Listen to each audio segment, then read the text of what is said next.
Nu ja, nu skal vi er i Skærbæk kl. 8 om morgenen. Hvad har du at sige også? Vi er på en tankstation. Vi er på tankstationen, altså midt i Skærbæk.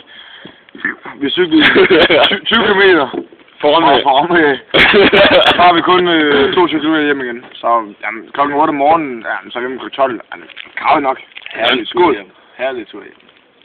Benjamin, din sår. Og din sår? Jeg har fået nogle små skrabber, men det er vel, hvad der hører til en tur hjem fra Skærbæk. Jamen, vi er på, på sightseeing. Så, vi har både set løver og splæksprutter og alt. Splæksprutter? Okay. Godt op. Nå. Hvad?